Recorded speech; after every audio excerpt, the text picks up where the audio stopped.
Welcome to my channel. This is Bruce the Boss, and today's story is a doctor in Maine has actually had her license suspended over what is now become a witch hunt of medical physicians who do not toe the mainstream narrative line. By the way, before we get into that, don't forget to smash on that subscription button. Your subscriptions go a long way with allowing me to produce more content and getting the message in these videos out there past the YouTube algorithms. And again, don't forget to like this video and comment on this video.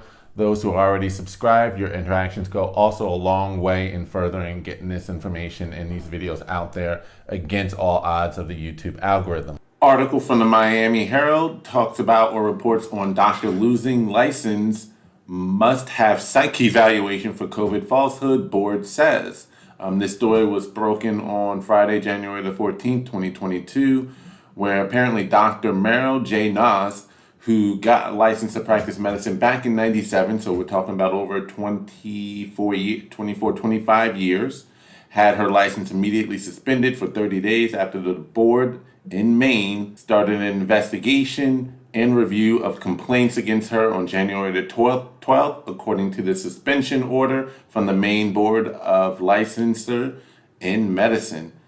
Nas, who's an internist in Ellsworth, must submit to an evaluation by the board selected psychologist on February the 1st. The board's evaluation order issued back on January the 11th, they said. Now they're trying to say, according, at least she refused to have any comment about submitting to a neuropsych exam, except that the board ordered her to do so on shaky grounds, end quote, Dr. Nas said, and told McClatchy News, adding that she had her license for a total of actually 41 years.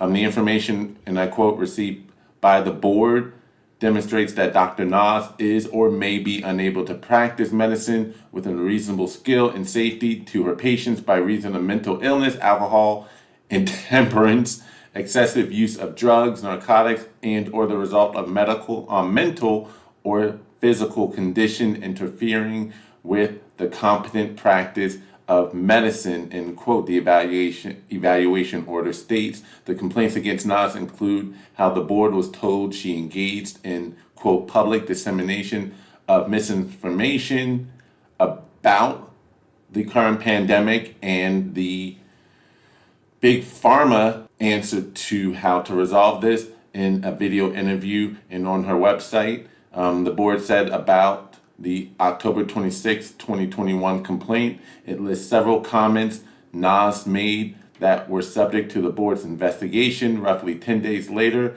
the board got another complaint about Nas spreading misinformation about the virus and about the jabs on Twitter. I'm not going to say the name of these drugs because YouTube's going to further flag this channel and their account. More so than they already have. So, but I mean, hey, you can see them for yourself. The board noted that some of the medications she was authorizing were not proven to be effective. Again, that's their opinion and or their position. They're trying to say on December the 19th, a physician noted to the board that Dr. Nas diagnosed a sick, unjabbed patient over the phone, prescribed them horse dewormer, and the board said, and this patient was later hospitalized for a bug. But again, last I recall, that there was no other, they're not seeking any other forms of treatment and or preventative measures other than just the jab, which by that point, technically is too late.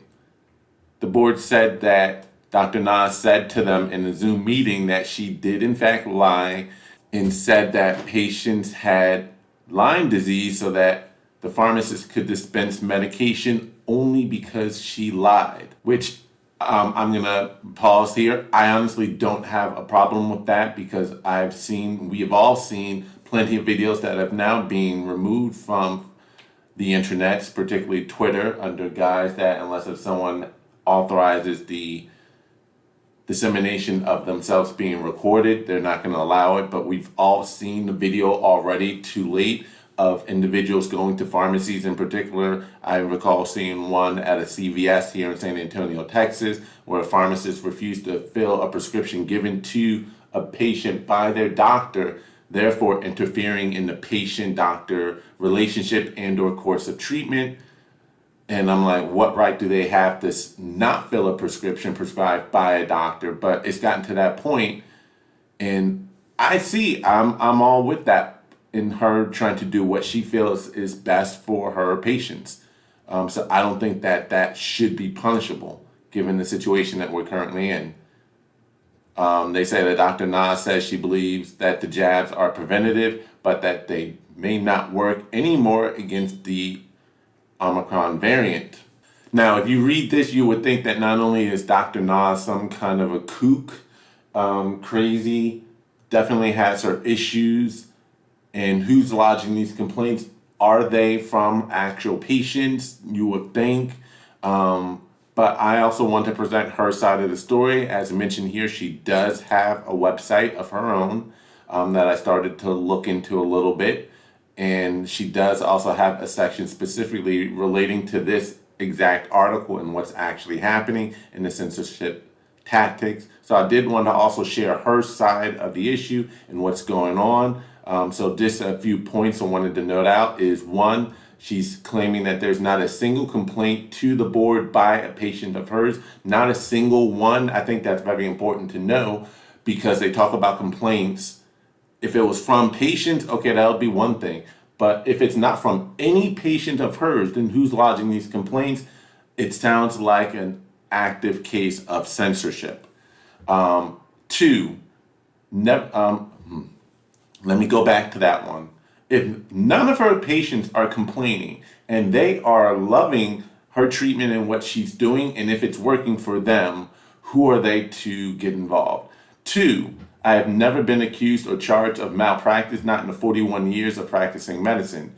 Three, I have only had one complaint to a medical board about 15 years ago, and the complainant apologized to me after the investigation once he learned my treatment was excellent. The board found in my favor back then. All right, so in her 41 years, which by the way, I don't know why the Miami Herald, maybe it was that particular specialty she got licensed in 97, but they made her time in practicing medicine seem a lot less than that of 41 years. So, wow, I don't know if that is a mistake by the Miami Herald or what. She's listed in the Who's Who in America and Who's Who in the world for her accomplishment, which included the first scientific analysis of an epidemic that proved it was due to biological warfare. 6, she spent most of her career trying to serve patients who were left behind by prevailing medical systems. That goes to her prescribing medications that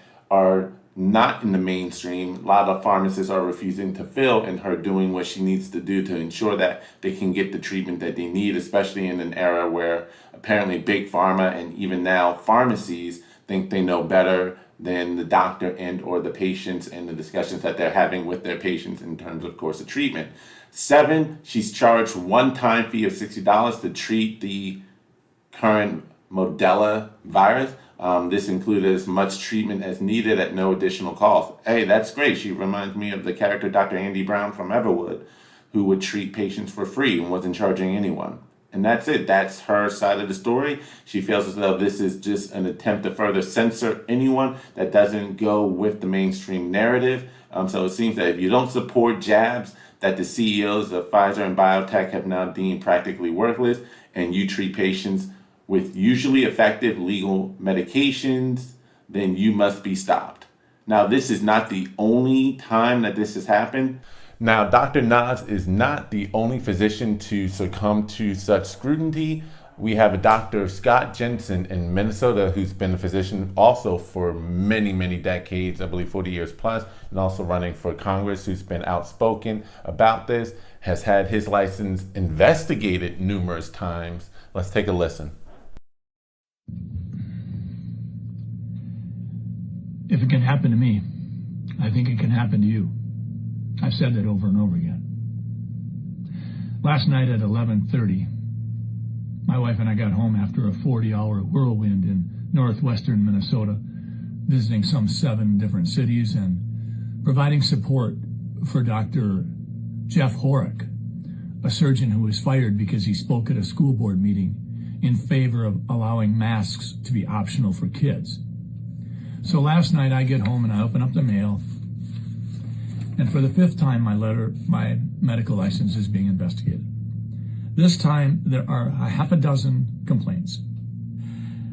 I am problematic because I called for civil disobedience in regards to the press conference that President Biden issued on September 9th. It's alleged that I'm not vaccinated, and I'm not. I've been very clear about that. I have a plethora of antibodies because I recovered from COVID.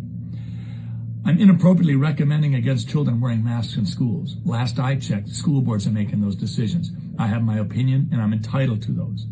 I'm politicizing public health. Really? What about Mike Osterholm and Tony Fauci, who say, don't wear masks, don't wear masks, don't wear masks, and then all of a sudden they get religion and wear masks? We have 19 years of data that says masks don't do the job. I was quoted as saying, I have said that. And the fact of the matter is, from 2000 to 2020, we thought that masks didn't help, but now evidently they do. I've been telling followers that hospitals and doctors are falsifying death certificates. I've never said that. It's alleged that I've promoted the use of ivermectin.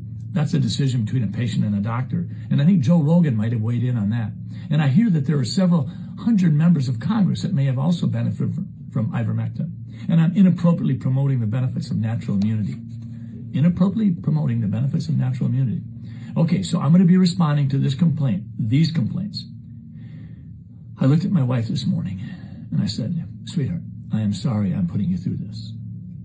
She said, there's nothing to be sorry for. For my wife and I, the worst transgression that we can make is if we wanted to turn back. We're not going to turn back. I get to run for office if I choose. And people who want to politically weaponize the Board of Medical Practice, have at it. I can't stop you. But I've said it before and I'll say it again. If it can happen to me, I think it can happen to you. So Dr. Nas is actually the first case that I've heard of thus far, and there may be more, who's actually had their license suspended, not on any grounds of any actual malpractice, not on the grounds of any complaint and or death of their patients, but simply because of not following the mainstream narrative. And then you wonder why it's so easy to get consensus from a medical and or scientific community when they know that if they do not toe the line, they will have either their license suspended and or in this case just investigated, and as in the case of Dr. Scott Jensen. And what doctor wants to go through that hassle, that headache, and or financial collapse if it does result in a license being suspended? Not every physician can afford to not work and or practice for very long. And so of course they're going to go along with the narrative.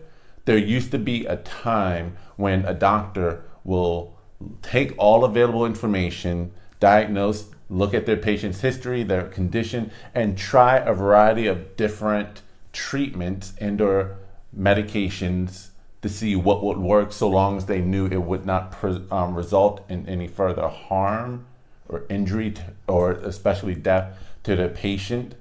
Seeing what works, a little trial and error. If something doesn't necessarily work for their particular patient, they'll try something else and then share that information. And it also used to be a time when individuals who would be stricken with an affliction, disease, and or injury go through a course of treatment, especially sometimes after talking to their medical professional, and it works, and then they share that information with friends who are also going through a very and or experiencing a very similar illness, disease, and or injury.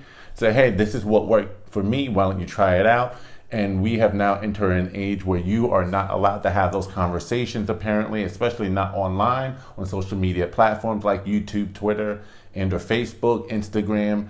The mainstream media is not allowing those conversations to be had. It's all toe one line. Are you waking up yet? Are you waking up to the fact that you have medical professionals who are being crucified and being targeted, investigated, and or suspended if they do not toe the line? And then you wonder why you might yourself find it hard to find a physician who says otherwise. Why you yourself may never be able to find a physician who will write that medical exemption for you, despite the fact that you may have actually even had an adverse reaction to your first jab, and they will still refuse to write a medical exemption for you for not being able to get the second jab out of fear of persecution. When I would scroll through social media and see posts about the pandemic we're going through, and the comments would just be like, this isn't about health, this is about control. And I would always just brush those comments off as conspiracy theories. Like, of course the government has our best interests at heart. Of course the government doesn't want us to get sick, and they're trying to take care of us. And then I found out the very, very hard way that this is not about our health. You want to know how I know it's not about our health anymore? I have first-hand experience on this topic. Okay, so my husband, after his first dose, got myocarditis. He had multiple doctors say that it was likely caused by the jab. Then they went back and said it was unlikely. Then they refused to write an exemption for the next dose. But now we found a doctor who absolutely wholeheartedly believes that this was caused by the jab. He wants to help us. He really does. But you know what he said? If he writes us an exemption, he's going to get investigated and he's going to have his license threatened. How is it that when a doctor is trying to help a patient, write them an exemption for something that severely harmed them the first time, is going to get investigated and have their license threatened? How is it about health? How is it about health when those other doctors are sending people who have had severe adverse reactions back to go get a second dose? We are in a modern day witch hunt right now. And it's getting very scary. Again, are you waking up to this? Do you wonder why so many medical so-called experts, and I did a video on that, go check it out, because I'm going to find out they're not even all doctors and or treating physicians. A lot of them are even nurses, professors, psychiatrists, but I digress. Why they're going after Joe Rogan so hard. Another reason, too, you want to investigate is we're almost 2 years into this. Well, actually, technically, we are 2 years into this because this pandemic started back in January of 2020, even though the lockdown didn't begin until March of 2020. So we're literally 2 years into this. Why is there no mainstream discussion on preventative measures other than the jab? Why is there no discussion on preventative treatments other than just the jab? Why are doctors who have been proven to have success with a particular prophylactic and or treatment, they've tried it on patients, received overwhelming success, but just because an obscure study done elsewhere says, well, we tried this and we saw anecdotal evidence, and yet you have a doctor who has, like Dr. Emanuel, Dr. Stella Emanuel, had over 300 patients she treated, and I'm not even allowed to say the medication she used, but she treated all of them with this prophylactic medication, and it prevented all of them from, despite contracting it early on, prevented all of them from needing to go to the hospital.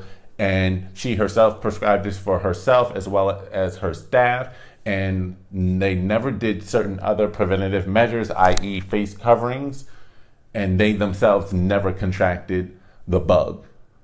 Why is a physician who sees success in a treatment now no longer even allowed to prescribe that?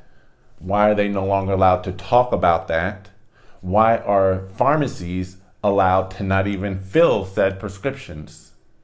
Why have we gotten to that point? Are you waking up yet? Why is it like, and I shared in my most recent video, Dana White of the UFC declaring or talking about the success of, I believe I am allowed to say this drug, monoclonal antibodies, talked about the success he had with it. Joe Rogan mentioned this. And yes, this was the so-called special presidential medication that President Donald Trump took when he contracted the bug and was up and running a week later. Not even a whole week. A couple of days later. In fact, he was still tweeting while he was being taken care of.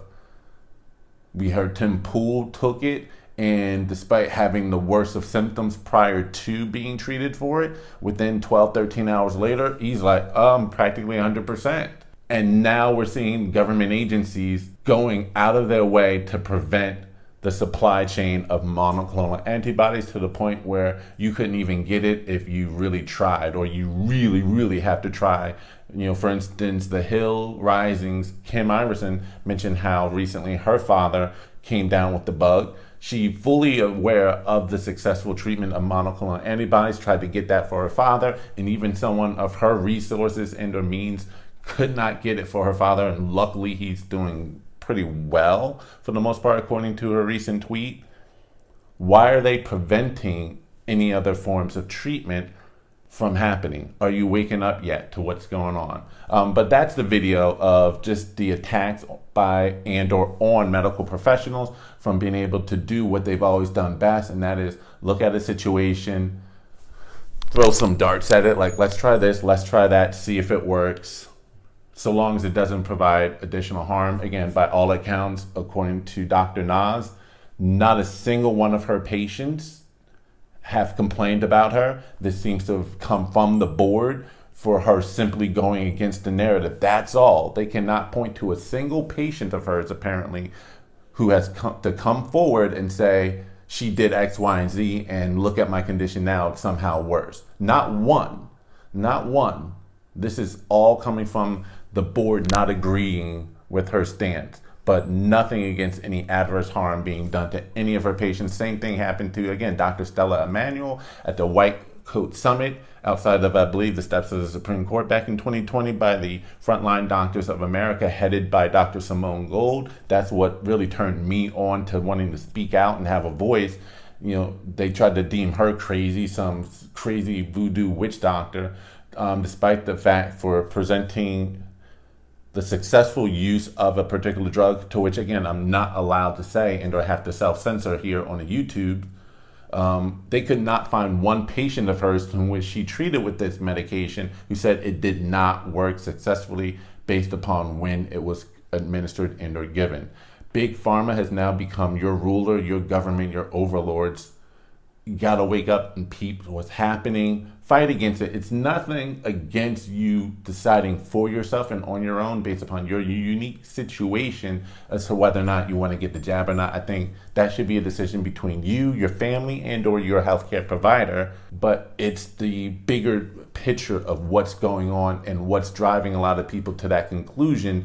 Is it a lot of gaslighting, manipulation, and or a situation where you have a system that is taking away any and all other options, forcing those options away from you and forcing you down one singular path? And if you do not go down said path, they will dehumanize you, make you a second-class citizen, and also make sure that they suppress any and all alternative information, to the point where it's really sad, but you've gotten to the point where you do have to sometimes even question and or not trust your healthcare provider and or doctor. I know Tim Pool raised the argument, if you don't trust your doctor, why do you see him?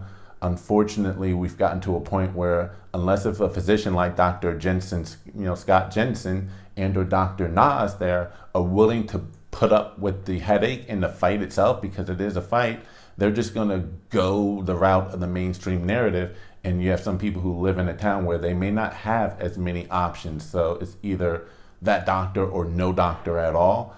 It's sad that we've gotten to that point, but that's where we are. That's the video. Let me know what you think in the comment section below. Again, don't forget to subscribe to this channel. This is Bruce the Boss, and I'm out. Peace.